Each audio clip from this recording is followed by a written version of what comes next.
ఈరోజు నేను ఒక చోటుకి వచ్చాను. చాలా బాగుంది ఈ ప్లేస్. ఇది ఇక్కడ కూర్చొని నేను ఒకటి చెప్పాలనుకుంటున్న విషయం ఏంటంటే, కేవలం సనాతన ధర్మం మాత్రమే మనశ్శాంతిని ఇవ్వగలదు. ఇంకా ప్రపంచంలో ఇంకేది ఇవ్వలేదు. ఎందుకు అంటే, ఇప్పుడు నేను ఓపెన్గా చెప్తున్నా, సనాతన ధర్మం వర్సెస్ పాశ్చాత్య మతాలు కొంచెంసేపు అనుకుందాం. ఇప్పుడు ఎవడైతే మన దాంట్లో, మన స్పెషల్గా భారతదేశం ఏంటి, ఇక్కడ కూడా నేను చూస్తూనే ఉంటాను, ఎవరైతే ఈ కిరస్థానీల్లో ఉంటాడో వాడు ఎప్పుడైతే వాడు దాంట్లో ఆ ఫీల్డ్లో తిరగడం బిగిన్ చేస్తుంటాడో, నెక్స్ట్ స్టెప్ వాడు 10 మందిని కన్వర్ట్ చేయడమే వాడి గోల్. వాడు ఎంతమందిని కన్వర్ట్ చేస్తే అంత, ప్రపంచం అంతా అయితే ఎప్పటికీ కన్వర్ట్ చేయలేడు కదా, ఎంతో కొంతమంది మిగిలిపోతూనే ఉంటారు, ఎప్పటికప్పుడు మిగిలిపోతూనే ఉంటారు.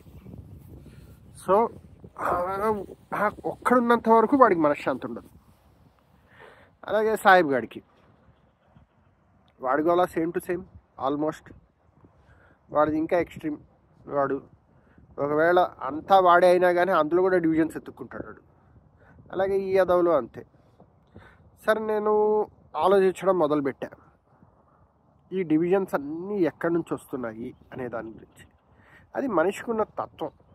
అంటే ద్వైతం అనేది, నేను వేరు ఈ ప్రపంచం వేరు అనుకున్నప్పుడు ఏ మనిషి ప్రపంచాన్ని ఒకేలా చూడడు. సో రెండు వేరువేరుగానే చూస్తూ ఉంటాడు.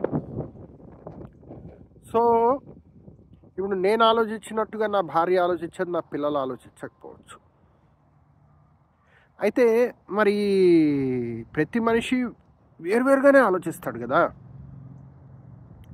మరి వేరువేరుగా ఆలోచించే వ్యక్తి కనుక ఉంటే వాళ్ళు కలిసి ఎలా ఉండగలుగుతారు? అందరు నాలాగానే ఉండాలి అనుకుంటే అది కుదరని పని. సో వీళ్ళిద్దరూ ప్రపంచం అంతా మన వాళ్ళే, మన ఇదే కావాలని అనుకుంటుంటే, ఒకవేళ అయినా కానీ they won't achieve any peace. వెరాజ్ సనాతన ధర్మం ఏం చెప్తుంది? Go inside. అసలు నేను అన్న ఆలోచన ఎక్కడి నుంచి వచ్చింది అంటే, నేను అన్న ఈ ఆలోచన ఎక్కడి నుంచి వస్తుంది? గాఢ నిద్రలో నేను అన్నవాడిని లేను కదా. ఇప్పుడైతే నేను అన్నవాడిని ఈ శరీరాన్ని మాట్లాడుతున్నా, కానీ ఒక మంచి నిద్రపోయాను అనుకోండి, అందులో నేను అన్నవాడిని అయితే ఉండను కదా. నేను అన్నవాడిని అయితే అసలు ఉండను కదా. మరి ఈ నేను అన్న ఈ ఫీలింగ్ ఎక్కడి నుంచి వచ్చింది? ఒకసారి నేను రాత్రి నిద్రపోయే ఒక కలగన్నా, కళ్ళలో కూడా నేను అన్నాను మనిషిని వాడినే ఉంటే, ఆ కళ్ళలో కూడా కళ్ళతోటే చూస్తున్నా, కానీ నిజానికి ఆ కళంతా నా మైండ్ క్రియేట్ చేసిన ఇల్యూషన్. లేస్తే కానీ తెలీదు. సో అలాగే నేను అన్న ఆలోచన ఎక్కడి నుంచి వచ్చింది, ఈ ప్రపంచాన్ని ఇలా రికగ్నైజ్ చేస్తున్నది ఎవరు అన్న దాని గురించి ఫోకస్ చేయమని చెప్పి మన వేదాలు కానీ ఉపనిషత్తులు కానీ చెప్తాయి. ఇక్కడ more focus on learning yourself. నీ గురించి నువ్వు తెలుసుకుంటున్నావు, rather than changing the world. Where other cases always change the world. వాడిని మార్చు, వీడిని మార్చు, వాడిని ఎలాగో అలా మార్చు, నువ్వు నయానో భయానో ధనానో ఏదో రకంగా. సో ఇది